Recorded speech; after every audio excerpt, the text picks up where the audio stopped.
मैं एक बार्बर की शॉप चलाता हूँ।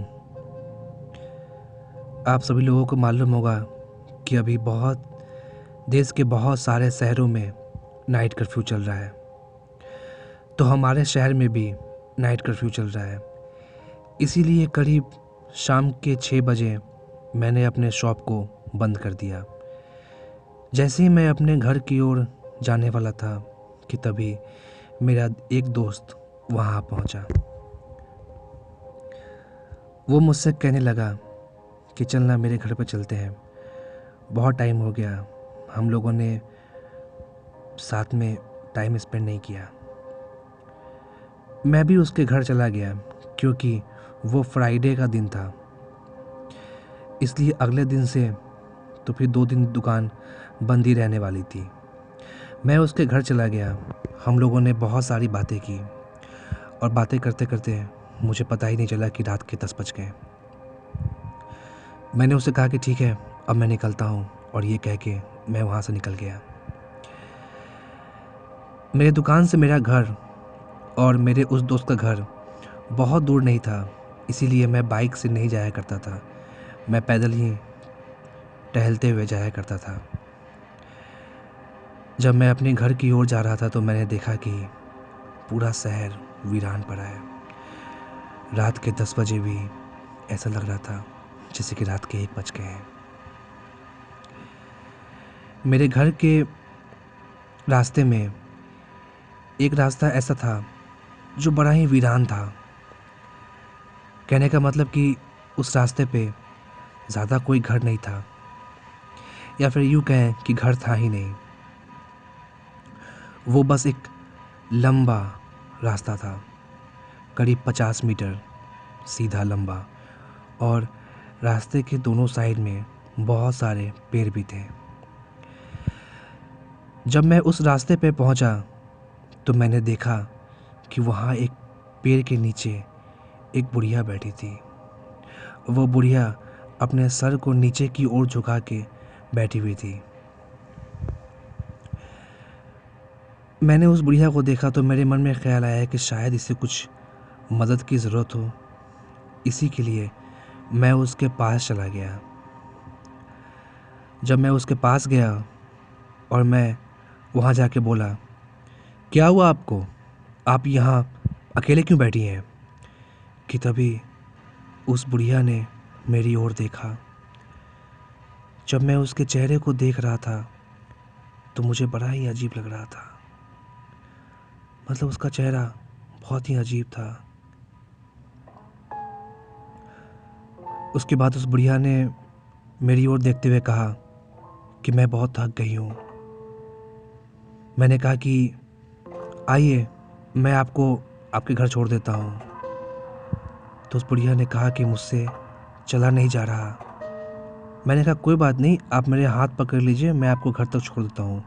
वैसे आपका घर कहाँ पे है? तो उसने मुझे बताया कि उसका घर यहाँ से पास में ही है। उसके बाद वो बुढ़िया खड़ी हो गई।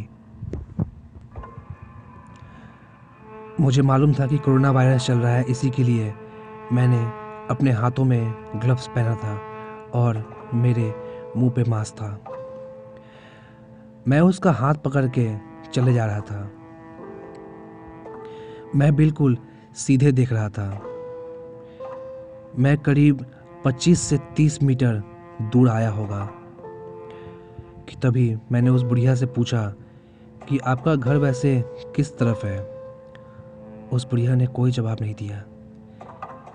इसी के लिए मैं पीछे मुड़ के देखा, और जब मैं पीछे मुड़ के देखा तो मेरी सांसें ही रुक गई, क्योंकि वो बुढ़िया अभी भी वहीं खड़ी थी उस पेड़ के नीचे, और उस बुढ़िया का हाथ मेरे हाथों में था। कहने का मतलब कि उसका हाथ लंबा होते हुए इतनी दूर आ गया था। मैं बहुत ही शौक से उस बुढ़िया को देखे जा रहा था, और वो बुढ़िया वहाँ खड़ा होके ज़ोर ज़ोर से हंस रही थी। मैं इतना डर गया कि मैं वहीं गिर के बेहोश हो गया। जब मेरी आँख खुली तो मैं अपने घर में था। मेरे घर वाले मुझे ढूंढते ढूंढते वहाँ आए, और मैं उन्हें वहीं बेहोश मिला। मैंने अपने घर वालों को सारी बातें बताई। उसके बाद से कभी भी मेरे साथ कुछ ऐसा नहीं हुआ, क्योंकि मैं उस रास्ते से आता ही नहीं हूँ। एक और रास्ता है जो थोड़ा दूर पड़ता है, लेकिन मैं उसी रास्ते से आया करता हूँ। अब आज की दूसरी कहानी। जब मैं अपने काम से वापस आया, मैंने अपने कार को पार्किंग में पार्क किया और मैं अपने लिफ्ट की ओर बढ़ ही रहा था कि मैंने देखा कि मेरी वाइफ लिफ्ट के पास ही खड़ी है। वो कभी भी नीचे रात को नहीं आती। मैं उसे वहाँ देख के थोड़ा शॉक था। मैं उसके पास गया और मैंने उसे कहा कि क्या बात है, आज तुम नीचे? लेकिन उसने मेरे बात का कोई जवाब नहीं दिया। वो बस पीछे मुड़ के लिफ्ट की ओर जाने लगी। मुझे लगा कि शायद मुझे आज लौटने में बहुत देर हो गई, इसलिए ये मेरा वेट करते करते नाराज़ हो गई है।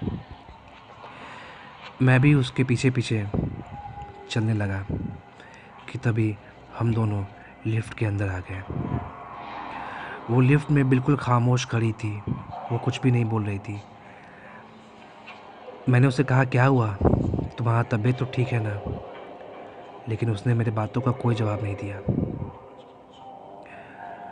हमारा घर 6th फ्लोर पे था, लेकिन मैंने देखा कि लिफ्ट 6th फ्लोर से ऊपर जाने लगी थी। मैंने उसे कहा कि तुमने कौन से फ्लोर का बटन प्रेस किया है? हमारा घर तो 6th फ्लोर पे है ना? लेकिन उसने फिर से कोई जवाब नहीं दिया।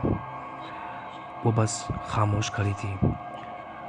मैं उससे पूछा था कि तुम्हें क्या हुआ है, बताओ तो सही। कि तभी वो लिफ्ट टॉप फ्लोर पे आ गई, टेरेस पे। लिफ्ट खुला और वो छत पे जाने लगी। अब मुझे गुस्सा आने लगा था। मैंने उससे चीखते हुए कहा कि बताओगी ये सब क्या हो रहा है और तुम यहाँ छत पे क्यों आई हो? कि तभी वो बिल्कुल छत के बीच में खड़ी हो गई, खामोश। मैं उसके पीछे खड़ा था थोड़ी दूरी पे। कि तभी वो अपने घुटनों पे बैठ गई। उस समय उसके बाल खुले हुए थे। मैंने उससे कहा कि क्या तुम पागल हो गई हो? कि तभी उसने अपने गर्दन को गोल गोल घुमाना शुरू कर दिया और कुछ ही सेकंड में वो अपने सर को इतना तेज़ घुमा रही थी कि कोई भी इंसान इतना तेज़ अपने सर को नहीं घुमा सकता। और अपने सर को घुमाते समय वो एक अजीब सी आवाज़ निकाल रही थी, किसी जानवर की तरह गुर्राने की आवाज़। अब मुझे बहुत डर लगने लगा था कि तभी उसने अपनी गर्दन को ज़ोर से घुमाते घुमाते मेरी ओर देखा। वो जो कोई भी थी, लेकिन उसका चेहरा मेरी वाइफ से ही मिल रहा था। लेकिन उसका चेहरा अब बहुत डरावना लग रहा था। मैं ज़ोर ज़ोर से चीखने लगा कि तभी वो किसी जानवर की तरह अपने चारों पैरों पे चलते हुए मेरी ओर बढ़ने लगी। जैसे ही मैं वहाँ से भागने वाला था कि उसने कस के मेरे पैरों को पकड़ लिया। मैं अभी भी ज़ोर ज़ोर से चीख रहा था, जितना ज़ोर से हो सके। लेकिन वो मेरे पैरों को पकड़ के मुझे खींचते हुए रेलिंग के साइड में ले जा रही थी। वो मुझे छत से नीचे फेंकने ही वाली थी। मुझे लगा कि शायद आज मेरा मरना तय है। कि तभी उस छत पे कुछ लोग आ गए, अपार्टमेंट के ही। जैसे ही वो लोग छत पे पहुँचे कि वो औरत एक झटके में छत से नीचे कूद गई। वो लोग मेरी चीखने की आवाज़ सुन के वहाँ पे आए थे। उन्होंने मुझसे पूछा क्या हुआ। मैंने कहा अभी अभी यहाँ पे एक औरत थी, वो छत से नीचे कूद गई।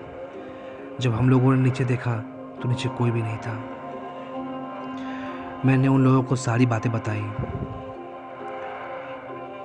उसके बाद उन लोगों ने मुझे कहा कि आप बहुत घबरा गए हैं, चलिए चलते हैं नीचे। जब मैं नीचे गया तो मैंने सारी बात अपनी वाइफ को बताई। मेरी वाइफ ने मेरे ऊपर यकीन किया और उसने मुझे एक बजरंगबली का लॉकेट दिया पहनने के लिए। मुझे लगा था कि शायद अब सब कुछ ठीक हो जाएगा, लेकिन ऐसा नहीं हुआ। वो औरत मुझे फिर दिखाई देने लगी। जब मैं रात को अपने काम से लौटता तो वो मुझे रास्ते में खड़ी नजर आती। कभी मैं अपने बालकोनी में आता तो वो मुझे वहाँ भी बाहर खड़ी नजर आती। लेकिन एक बात ये थी कि वो कभी भी अब मेरे पास नहीं आ पाती थी, लेकिन वो बहुत ही गुस्से से मेरी ओर देखती। मेरी वाइफ ने एक पंडित को मेरे घर पे बुलाया।